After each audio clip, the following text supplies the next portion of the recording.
You're listening to the Troy Steven Sanders Show. I am your host, Troy Steven Sanders. I'm here with Cooper, who has been on the road for 6 years. Cooper, what do you say you see where it leads us? Okay. Basically, why have you been on the road for 6 years? Painkiller addiction for 16 years. Last 3.5 months of that was a heroin habit. Cut off painkillers for hot urine for weed and didn't know what to do, didn't know where to go, so I grabbed a dog off Craigslist who was totally emaciated when I got him, so I still couldn't leave. 10 weeks later, with him up to a normal weight, we left. It's like across the country. First time. Took 3 weeks to get across. That was walking and hitchhiking? Yes. You told me some crazy stuff the other day. Why don't you tell people about the Black Panther, man? Black Panther in Lava Hot Springs, Idaho. Walking back to a friend's house in the trailer park at night, and the long train goes by and lays on the horn. And I looked at my dog and I said, "What is this guy, drunk, laying on the horn like that late at night?" And then something said in the back of my head, or I said to myself, maybe he's trying to tell us something. So I lit up my flashlight, which is 1,020 lumens. I can usually see a set of eyes at 400 yards on a flat. And so I didn't see anything to the right. I looked left in the direction the train went, and there's a green set of eyes. Or I'm sorry, there was a black blob on the side of the tracks licking his elbow. That's what I saw first. And I thought, oh, just a little black bear. So I turned my light out and kept on walking. About 50 yards into it, something said in the back of my mind, it's not what you think it is. So I turned my light back on, and that was when I saw the green eyes looking back at us. And it was so bright that I couldn't tell what color it was. And I'm thinking to myself, wait a second, that thing was just black.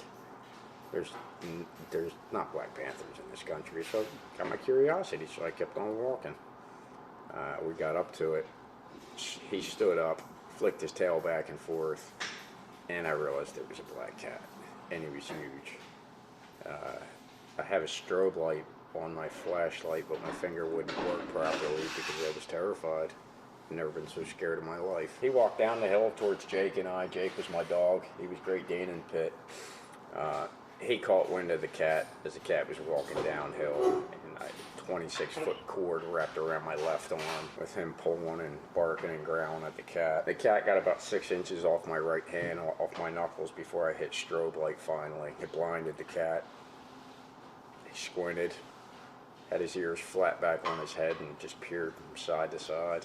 His pupils got big, got small, and started to get big real slow again. That's when I realized he was in a trance or hypnotized, whatever you want to call it. So I backed out slowly. Turned around, there was a couple of people standing behind me. So the train conductor called it in. Quite a few truck drivers called it in to 911. They said there was a large black cat walking down the tracks towards Lava Hot Springs, Idaho, and there was a guy with a black dog walking towards it, was what the train conductor said. Quite a few people saw the black cat that night. They are in this country. They're not scared of humans. I've been told by numerous people that he's sizing us up to see if he could take us. And people in Lava know it was a cat, or black cat. Yeah. Yeah, that was scary. So, besides him, I've went up against 4 other cats. The mountain lions in Oregon are not scared of humans. They're not scared of dogs. Be careful when you go out in the woods. There's that one 260-pounder you told me about. 260 pounds in Fort Jones, California. Man. There's quite a few people on my Facebook that can testify to that. Don being one. He used to live in Fort Jones. He saw the cat before. Yeah, he's a big cat. The one thing that you did mention that you had me look it up, it was the Devil's Tombstone, or the Devil's Playground in Eureka, California. Because that one I kind of was like a little weirded out with. The Devil's Playground was where the homeless people lived in Eureka. They had their own laws, their own rules. The police didn't come back there, especially at night. When they did come back, they would come 4 or 5 cars deep. Wow. They would not come back 1 car, 1 cop, 2 cops. They didn't do that. They'd probably be jumped. And yeah, it was a very bad homeless community, very bad out there. But I had to learn how to live in the rain. First year and a half, I failed miserably, and I was about to quit. When I thought, you know what, let's go to the Devil's Playground. That's where all the people live on the coast in the rain for 3 months. They got to know something I don't. So we went and lived there for 3 months, or 6 months, 6 months. And those 6 months, what was that? It was crazy. Witnessed murder, Damn. A lot of drugs, a lot of stealing going on from the store, whatnot. That's, it's how people survive on the street. It was hard, man. It's hard. You mentioned something about grave pits and serial killers. Well, out there. there's tombs down there. From what I hear, they're all buried over it. They were backed by the art walls. There's walls with some of the best graffiti in the country on it outside of Grand Junction, Colorado, under those bridges. It's best artwork I've seen in my travels. Yeah, there's tombs back there. I slept back there. A couple nights before I went into the Devil's Playground, I went there and tried to sleep. Jake nor I slept that night, and the following morning, a couple guys came by to smoke some cannabis with me and asked me if I slept, and I said no. And they said, you know what's in front of you? And I said, it looks like tombs. And he said, yeah, there's 33 of them. Oh, man. They're from a serial killer. He's burying his bodies back there. They're actual tombs, bro. They were freaky, man. They were freaky. Were you able to get into them? No, okay. They were old tombs. There was no bodies in them. Right. There was nothing like that, but you could tell they were tombs. They were just right next to each other. You could tell they were hand dug. A lot of stones around them. A lot of people seen them. Wow. Anybody that was in the Devil's Playground knows what I'm talking about. Yeah, they call them the tombs. I'm surprised they're not on YouTube. That's probably why you weren't able to sleep. Yeah. You probably had something in the back of your head. Bad energy. Definitely a lot of bad energy with that. Hitchhiking. Tell me anything about hitchhiking yet too much. I'm curious. It sucks. It sucks. I would imagine it would suck. Did you ever have to jump out of a car to get away from someone? No. Okay. Everybody's heard the bad story. I haven't had a bad experience in 6 years. I don't go out at night. I'm in my tent. You're not into the hitchhiking part. Well, yeah, I am, but I've never had a really bad experience where I had to jump out of somebody's vehicle. Oh, okay, I know got what I'm saying? Yeah. I've had people pull over because they were drinking a gallon of vodka and done halfway and running people off the road. I've had them pull over and let me out. Wow. But I've never had to really force anybody to pull over. So. That would be like, to me, I'd be scared about who's be picking me up a little bit. I mean, do you carry any kind of protection on the road at all? Or? Yeah. Okay. I don't know if I want to exactly know. 1020 lumens of strobe. That's all you really need. Well, it took out that black cat, the Black Panther, man. Jake used to be vicious. I don't know that it was Jake. Jake was a very good protector. Now I have a puppy. He's chewing the napkins up under the table. Yeah, that dog's cool though. Yeah, it's gonna take him a year or two to get with the program. Man, every time I hit record, man, you just kind of quiet up. You know why? Yeah, I know why. You told me earlier. No, you know why though? What is that? You know how many times the police have done this shit to me? Oh, for real? Yeah. I didn't even think of that, man. Yeah, that's why I think it is. That's well, they three really state numbers. I've been upstate 3 times. I mean. First time I went up was 29 and a half months, 2.5 years. That's crazy. What was that like? I mean, interesting. I was an artist, so I had the store. I made a lot of money. I got fat. In prison? Man. Yeah, everybody's got a girlfriend or kids or whatever, man. It was a holiday. It seemed every month. I was swamped with artwork. That's really cool. CEOs would come to my cell door, and, when they were doing a search, and they'd, Jesus Christ, Cooper. The fuck, you got 56 boxes of Swiss rolls, 40 boxes of Nutty Rolls. You can't have all this. Wait, well, the little Debbie Swiss rolls? Huh? Those little Debbie Swiss rolls? Oh, man. Go ahead, take 5 boxes or whatever, split them up amongst you. That's pretty hilarious, bro. So, 29 and a half months, you said, right? Yeah. So what was, inside? I obviously it's got its own economy. Camp Hill, the old side. It's like an old prison. All right. Just like an old prison. Showers, you had your own shower, you had shower door and shit. It's not like the movies. You had your own shower? Yeah, it's not like the movies, bro. Yeah. Anyway, man, so I always imagined going to prison being like, I mean, I know it was the old days when they used to delouse you, or did they delouse you? Did they what? They used to delouse you when you go in prison. They throw that white powder on you or stuff. No. That was way old days. You go to quarantine for 2 weeks and get all your shots before you go up the population. You get your TB shot, all that crap, and make sure you don't have anything before they send you in the population. And prisons, guys like me and you, your friends, my friends. That's what our prisons are made up of. So, is it? I know you say it's not like the movies or anything. But what about the dangers in prison? There are dangers. I mean, if you get your ass kicked because you're a snitch or a little bitch. Gotcha. At you. You're not gonna be hitchhiking the country if you're a little bitch. I would imagine that's true, dude. Definitely, I imagine that would be true. So it's spent most of my 20s locked up, either in counties or state, due to drinking and drug use, and it prepared me for what I've been doing for the last 6 years. I think being alone, being without, having to deal with my own shit on my own, starting life over again. Right. When I got out, you couldn't go back to the same place you went in on, where you were living when you went in. You couldn't go back to that address. It was a lot of starting over. So I got used to it, I think. So basically, you turned like a negative. You've definitely turned a lot of negative stuff into something positive. Well, it would sound like if you got used to. I had a lot of really good times in prison. We partied. We made hooch. Monday night football. We got drunk. The How did you make hooch in prison? Trash cans with the plastic trash. Nobody bag. knew you were doing that. You get a Rubbermaid trash can. Everybody was making it.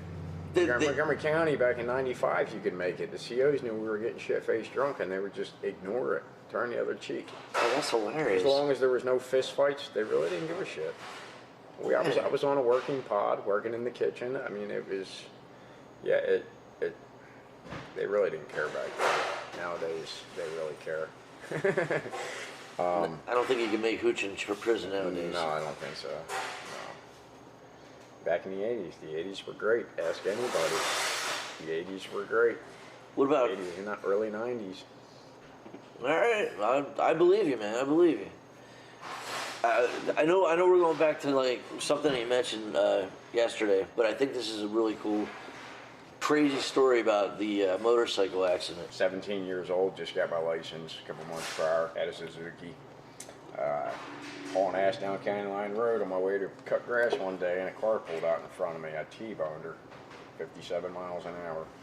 No skid marks, not a single broken bone. Time stopped that day. And a very loud voice told me if I put my faith in him 100%, he'd put me right back where I was, unbroken. So, needless to say, I didn't break any bones. And that was why I was on painkillers for 16 years, because I was landscaping and working in garden centers, and it was pretty hard on my back. Now I carry a heavy-ass backpack around the country, and I don't take any painkillers, and my back is fine. Well, that's a good thing. You know? I would say. So I take it off for a few weeks. Getting around the country, camping out. You mentioned that you're like one of the only guys that knows how to camp in the rain properly. Like, a lot of people don't know how to do it. Not if they're traveling. Homeless people do, because they're stationary. They're not moving. They're not going anywhere. They can afford to put 6 or 7, 8, 9, 10 tarps on top of their tent, and not, all around their area. They can drape them off in the trees and whatnot. They're stationary. They're not going anywhere. I'm the only person I see traveling across the country in the rain. I haven't seen a single other person. Rain, snow, sleet. I don't see anybody. Why? Why am the only one doing it? Why is everybody else doing the same thing? We weren't put here to work for you, pay bills, and die. I agree 100%, dude. I've been like hating that for a while now. Here's the other question for you. Another question. Are other people taking railroads? Yeah. A lot of people do railroads. Have you done that? No. Okay. I won't do it. Because then you're just sitting and you're not really walking. Well, no. If you look at the people that ride the railroads, their clothes are full of grease and all that crap. I can't do all the dirt. Oh, okay. Can't do it. I got you. So you were mentioning about when you camp out, the different areas. There's areas that belong to the roadway, and there's like easements. Instead of going in the woods, you'll go up to an easement or find some place like that. Yeah, on the West Coast, it's legal. On the East Coast, I'm pulling that card if I get stopped by the police in the near future in PA. I don't know what's legal in PA, even though I've lived here my whole life. In Oregon, in Idaho, if you're 25 feet back where shoulder meets grass and you're not caught up in the ramp system and you're not in the direct path, if a car goes off the road, they're going to take you out. Cops will let you sleep for one night in different areas all over the interstates, highways, everywhere, as long as you're not on private property. Saw the picture of me tied off to the ODOT sign in Ashland. Yeah, I did. I saw that. That was right there, man. Like, you were pretty close to the road right there. Yeah, it was like 23 feet, the cop said. He let me slide because I was up high. Those are good, man. You eat a lot of fruit on the road? Yeah. I was gonna say that's like figs. Have you eaten figs on the road? No. There's a guy named Arnold Ehret, and all he did was eat figs, and he was traveling around all these mountains and all. He'd eat figs and drink water. Yeah, when I walked Merced and Mariposa, I was walking down to Fresno. We had been walking the highways for like 8 days. And we walked pistachio fields. Oh. And I was just picking pistachios off the trees and eating them. Man, I ate them for like a week straight. Those are fresh pistachios. All I ate. That sounds cool as hell, dude. We got orange groves, black raspberries, the huckleberries in Oregon. Oh, that sounds nice. Huckleberry picking a few years ago outside of Baker City, Oregon. My buddy Lee Tate, he's dead now. Stomach cancer. And him and I were huckleberry picking, and I was taking a break. I had eaten all mine. I couldn't save any in the bucket. They were too good. So I was walking down a stone road, and I looked down on the side of the hill and saw a big old dead log, what I thought was a dead log, and I said to my buddy, hey, there's a little bear over here, a bunch of huckleberries. And when I looked back down the foot of the log was gone. And I was like, what the? I took a couple steps forward, and next to a big old pine tree down the hill was a little mountain lion looking back up at me. Caught whiff of, I guess he caught wind of us or heard us or whatever. Was it a baby one? Yeah. Oh, that's cute. Took off running. That's pretty cool. Yeah. That's neat. definitely cool. That was neat. Yeah, it was just a little guy. Probably weighed 90 pounds or something. He was just a little guy. You've probably seen more nature and diverse nature, been all over the place, than a lot of us. What, other than the big cats, man, what other kind of creatures have you seen that were? I had 3 wolves push me out of the forest the day I found carnelian agate caught in a bush on a landslide.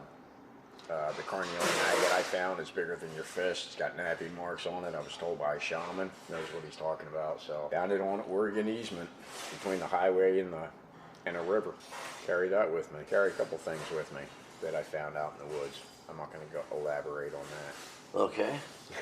And we won't. We'll leave it at that. I can imagine. There's some interesting things that you found. Yeah. Yeah. You mentioned about cannabis. Yep. Have you come across any places where it just grows wild? Yeah, out in Indiana. Yeah, hemp grows on the side of the road. Okay. All over Indiana and eastern Illinois. It's just hemp, not regular. It's just hemp. Okay. No, it's just hemp. It's just male plants. Female plants, no, it doesn't grow wild. You have to plant it. Ah, I didn't know that. Yeah, you have to plant it. Man, it's gone. If somebody didn't put it there, it's not going to be there. I remember back, Green Lane Park? Yeah. Back in those woods, somebody must have planted the male plants. Because, they- do you remember what I'm talking about? People used to go back there all the time and grab like all kinds of stuff, man. It was like, that was crazy. That was like, I think somebody must have planted it back there and it just They went. did. They Yeah. did. How about anything paranormal ever happen to you on the road? Where time slows down. Explain when time slows down. Dog fights, vicious pit that's off leash or gets out of somebody's fenced-in yard 4 different times. Time slows down.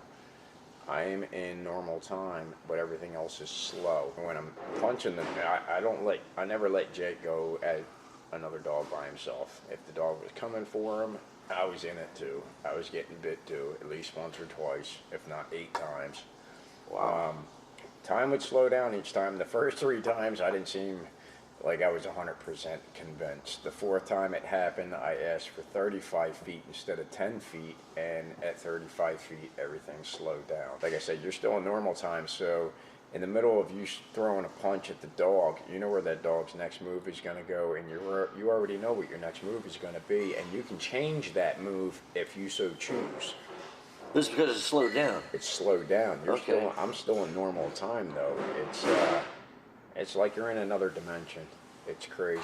It's crazy to say that it happened once when it's happened 4 times, and I know for a fact that time slows down. It's weird. I can honestly say time has never slowed down for me. It will. Get attacked by a dog. I don't want to be attacked. I don't want to be attacked by a dog, especially not this one. This one's so cute. Your dog likes me, man. He likes everybody, I think. Yeah, he does. He loves to play. He ain't have a mean bone on his body yet. They say they get protected. I'm waiting. When's he gonna get protected? Oh, trust me, if somebody comes at you, he'll protect you. No, he's not. You don't think he will? Wag his tail and lick him to death. if somebody's hurting you, dude, He ain't gonna do nothing. I don't think he's just gonna wag his tail and lick him to If death. somebody's hurting me, he's kicked off into the bushes somewhere. 'Cause that's the first thing they're gonna do is go after him. I always tell people, man, it wasn't Jake saving my ass. It was Jake saving them from me. Yeah. I get a bad temper, man. My dad had anger problems, and that's why I never wanted kids. I never wanted my kids to go through what I went through as a kid. So, never wanted kids. But I've been traveling for 6 years. I'm glad I never had kids. A lot of people can't leave because they're so devoted to their kids. You love it out on the road. Yeah, it's freedom. I see. This is It's freedom. explain that because I get it, and I want everybody to get it because it's like it just sounds amazing, like the way you. For instance, Please. put headphones in, put music on. You only have a certain amount of time to listen to them before the kid's screaming or whatever. You got to go do something else. Yeah, you got to go to work or something. How many people stare at the window for 5 minutes? I stare at nature for at least an hour every day. If something rubs me the wrong way, I'll go off to the side, go on the railroad tracks, wherever there's nobody looking at me. Put headphones in. Listen to headphones all day if I want. Wake up in a bad mood, there's a number of things you can do. The one thing I like to do the most is you can go into a gas station, and gas station mini mart that sells coffee. And you know the person behind the register already gets as much free coffee as they want, but offer to buy them a cup anyway. Chances are they're going to say no, they get free coffee. But it does something internally into your brain, and it puts you in a better mood for some reason. Yeah. They're always I've never had anybody say, take me up on the cup of coffee. They've always turned it down. But I wake up in a bad mood, and that's something I do to get back in a better mood in the morning. Yeah, I don't know. It's been an interesting 6 years. What was the coldest night that you've spent outside? Grinnell, Iowa. 35 below zero and 28 inches of snow on the ground. We walked into a blizzard. I was crossing the country in the dead of winter to see what I had. See what kind of heart I really had without getting frostbite on me or Jake, my dog. It was cold. Negative 35? Negative 35. I'd probably like break if I stepped out in that. I couldn't go to sleep immediately. I had 2 trazodone in my backpacks. That was strictly for an extreme cold night that would knock my ass out. And I took one of them, and it knocked my ass out. I slept all night, but because I slept in the same position, or I was self-medicating, yes. There was times in the first year and a half, 2 years, where I would relapse back on drugs, heroin, meth. It was a learning experience to stop and walk away from all the bullshit. You have to pick a point in time where you have to say enough is enough. You can't go out and do bad and expect good shit to come back. It doesn't work like that. I haven't had a drink in a very long time. I don't drink anymore, period. It's not easy. It's so easy to lose shit on the road. I lost all my IDs. Yeah, you were telling me the other day about that. Yeah, now that I'm homeless, how in the hell do you get an ID without a birth certificate or a social security? You got to go, and I'm getting ready to hitchhike across the country again. Like, oh well. If you had an address to which to mail these things, or maybe just mail it to somebody here, you can do that online. You know, I did my social security thing online. Yeah. And you've got your your like Every single one of my close friends, my friends in Lava Hot Springs, Idaho, my friend in Champaign, Illinois, my friend in Quakertown, just seen him last week, my buddy over on St. James Road, everybody knows that I live out of this backpack. I have very little stuff. So the less I have, the better. Yeah, it's 60 pounds, right? Somewhere around there. I keep asking for a bath scale, but nobody seems to have one. I really want to hear this paying it forward thing. I know it's going to sound like you're saying it again for the third time, but I love hearing it. I think it's something that people need to hear. So paying it forward, I've been homeless for 6 years. I was hungry yesterday. I'd done a lot of walking yesterday. Meals on, I was drying my tent out at a Walmart. I set it up on one of the grass parking things. So I set up my tent, set up my sleeping bag. Meals on Wheels dropped off 2 frozen dinners to me. And paying it forward is about helping others, even though you're homeless, even though you're down and out, even though you're hungry. I figured, you know what, I don't really have a way to heat these up anyway. Don't have a microwave. For me to walk into the old Moors and say, hey, can I borrow your microwave to heat up these 2 dinners I just got? It's kind of rude. I can't do it. So I met a friend here in town who's homeless. He sleeps in a pickup truck every night. He doesn't have a tent, doesn't have a sleeping bag, and being that he hangs out at Dunkin' Donuts, I figured that was probably the only thing he had to eat was a donut or two. So I walked a mile or so, whatever it is, from Walmart to 663 and gave them both dinners. I no sooner walked down to Weiss to use the Wi-Fi, and somebody out brought me out a bucket of chicken, Turkey Hill iced tea, and threw me 20 bucks. Paying it forward. I didn't expect to eat. I was going to wait until I got to someone's house last night, and if I was hungry, say, hey, you got anything to eat? Right. I hate asking for help, but sometimes you got to suck it up and ask anyway. So it's called getting out of your comfort zone. I think that's awesome, man. I think just and you've been doing that the whole time. Yeah, you help out when you can. You can't always help out. I mean, you might have one smoke left and 3 people ask you for a smoke in 5 minutes. You go around the corner and light it, and one of those heads pop around the corner, and now you got to share it. It's, you can't, I can't always help, but when I can, I like to. A lot of people help me on the road. A lot of people inspire me. There's a friend of mine who I met a couple years ago. She picked me up, and she had face paint on her face. She gave me a ride from Sandy, Oregon to my destination in Seneca, Oregon. We'd been on the road for 2 days. We stayed in a motel room that she paid for. I slept on the floor. She slept in bed. She's a trip. I've inspired her so much that her and her friend are going to walk across the U.S. starting this spring. That's really cool. Yeah, she's walk across. They're walking across. How long do you think it'll take them to walk totally across? Like 6 months? Knowing her? I don't know. I don't know.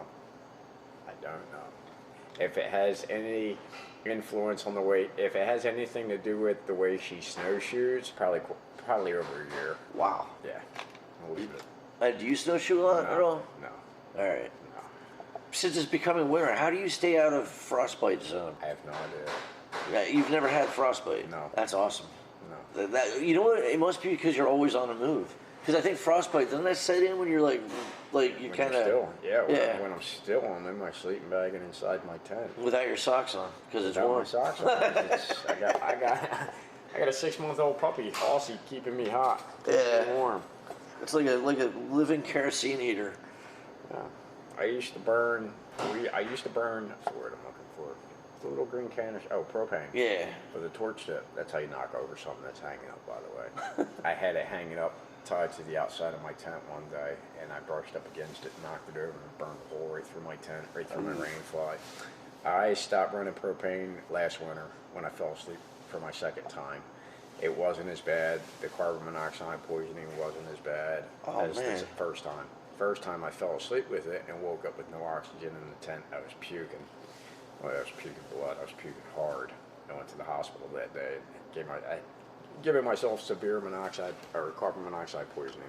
Severe. So I had a wicked cough for 6 months. That was brutal. I lost a friend. He fell asleep in his tent with his dog with propane running. Killed them both. So, yeah, I think it's better to stay away from the propane. Yeah, you think? Yeah. I remember you were mentioning in the giant redwoods. Yep. Camping out there in the rain for a while, and then you suddenly realize they all grow on an angle. Yeah, that you could have been like not wet. Yeah, if you guys know anything about redwoods, most of the redwoods grow on an angle, so you can pull the bark off the underside and burn it. It'll keep you warm at night, and you can have hot coffee in the morning. That's a good tip. Man. Burns hot, burns pretty long. You can get some pretty decent chunks off there, 6 to 8 feet tall, 3 feet wide. They come off in big chunks. You can break them up and make a big old nice fire pit. Best thing that ever happened to you while you were on the road? Thing that ever happened to getting sober. Lava Hot Springs, Idaho. All the friends I have there. That's the best thing that happened to me in 6 years. They're who got me sober. That's awesome, man. Yep. Colin, Amber. Yeah. Rob. Yep. They're the ones that got me sober. Definitely a good thing. It took me in like I was family. Didn't know me from a can of paint. I just hitched there 2,100 miles. I think it was 2,134. Took me 3 weeks to get out. They took me in like they knew me my whole life. And I was coming off of painkillers and 16 years of painkillers and 3.5 months of heroin. I was fucked up. That's crazy, man. Yeah, that's a lot. Yeah, I was fucked up. Yeah, by the time I hit lava, I was through my withdrawals. But internally, I was fucked up. You know. Your endorphins were all like popping the wrong way, waiting for Yeah, the I'd be sitting at heroin receptors. I'd be sitting at dinner. Opiate receptors. I would be sitting at dinner and tears would start coming down my cheeks, and somebody would be like, "What's wrong with you?" And I'm like, "Fuck if I know. I haven't cried in years." You know. Oh. Yeah. Like Weird. at least 17, 18, 19 years. Well, I cried in those years, but I hadn't cried for the last few years. So yeah, I had to deal with all my emotions over again. Well, it's probably a good thing to get them out, man. Yeah. Because a lot of times people keep that stuff in. I mean, you see a lot like when people are medicated. If you ever noticed they're on like antipsychotic medications, what happens is it blocks all that stuff off, and then it has to break through sometime. Oh, is that when they go crazy? That's what happens. Crazy on That's me? what they. That's what happens. That's a lot of people argue with that, but it's just Try to crazy. stay out of the homeless communities at night. Do not go into the homeless camps at night. Stay out of those. Fuck yeah, at night. If you're gonna go visit a homeless camp, do it in the daytime or do it first thing in the morning while they're still sleeping. You wake everybody up, and if you got coffee, you just put everybody in a good mood. Yeah, At nighttime, it's real dangerous. it's not dangerous, but you don't know who's tweaking or who's gonna jump out from behind a tree with a knife and think you're a zombie and take your life. It's, Think you're a zombie? It happens, man. Look, No, I believe you. I'm look just on like, the news. Some guy just killed 12 of his neighbors thinking they were zombies. He was high on meth. oh On man, the Highlands on Google. I was looking at it the other day. I was like, what the fuck? that's pretty crazy. So I'm in Camp Hill, and when you're in the Pennsylvania prison system, you go to Graterford first. To what do they do there? They give you your number at Graterford, and then when you go to Camp Hill is where you get classified for being. Meaning they're going to tell you what prison you're going to in the state of Pennsylvania. So if you're from the southeast corner like I am, you go to the other side of the state. They ship you all the way across so friends and family can't visit you. So anyway, I'm in Camp Hill and they sold me up with a buddy of mine who was a buddy on the street. And we were fiending for a cigarette one night. So there was a cigarette caught between the two window panels before you got to the cage. And even though there were bars, you could fit your hands between the bars into the glass. So he's pushing on the glass real quietly one night. It's like 1 a.m. And the glass breaks and he cuts his vein across his wrist. Man. And it starts squirting. And I take a sock and wrap it around his wrist and pull it tight. And I'm pulling the pieces of glass out, putting them in a sock and crushing them up real gently and flushing sock after sock with broken glass in it. We thought the next day because he had to go to triage and get treated for his laceration across his wrist. He was infected, and we thought we were going to get busted with attempted escape. Carries our max sentence is 7 years in Pennsylvania, I think, for attempted escape. We never got caught though, man. That was some funny shit. Man. The tobacco we got was so stale it was disgusting. I didn't know So it tobacco. what's that? I didn't know tobacco could get stale. Oh yeah. I didn't know it sat around that long. Yeah. Out in the sun, it sat in the window, between the window panels. Sat there getting sun, and God knows how long it was in there. But yeah, Camp Hill was an interesting place, man. At Camp Hill, your last day there before they shipped you out, you would go up to death row and spend your last night up on death row. They had the concrete block like you see in the movies, stainless steel toilet, and your shower would come to your cell and they clamp it onto the outside of your door, and then they'd open the door and you go directly into the shower. That was kind of weird, but yeah, that was where they put you last night in Camp Hill. You go up to death row and sit on death row. There were only like 2 or 3 inmates up there. There wasn't, I mean, that block anyway. But Why would they put you on death row if you're not on death row? I have no idea. That's what they do at Camp Hill to ship you out. I think put a little fear in you. I was gonna say that must be. Yeah. Maybe they figure you're gonna sense what these guys are sensing, and you're not gonna act up anymore. Yeah, who knows? Yeah. Who knows? It was an experience, man. Favorite saying in life: no regrets. No more, anyway. Yeah. No more. So what is it you would like people? What message would you like to make to people? Everybody has bills now. They're all paying bills. They're always going to be paying bills. A lot of people have houses. Everybody always talks about how much they want to travel, but they don't. Sell your house, get a motorhome. You're still going to have a bill. You owe the bill collectors. Who cares? Brought them up. What are they going to do? can't take your motorhome if you're moving around the country. Go see the country. Go see the world. For you people that can leave the country, go travel. Everybody is doing the same exact thing. Work, work, work, pay bills, house. Yeah, it's great having a house. You're stuck in the same town your whole entire life. Is that the American dream? Is it really? Must be. Everybody's doing it. Maybe I'm the different one. All right. Wow. Cooper, thank you very much for being on the show. Thank you. And I know we're going to be in touch anyway soon. Yeah. Eventually. Anyway, everybody, that's the show. Hope you enjoyed it. We'll see you again.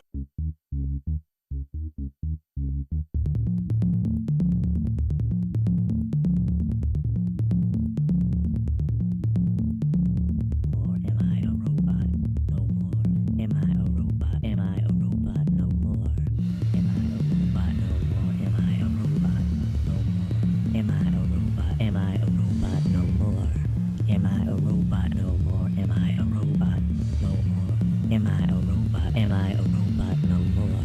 Am I a robot? No more. Am I a robot? No more. Am I a robot? Am I a robot?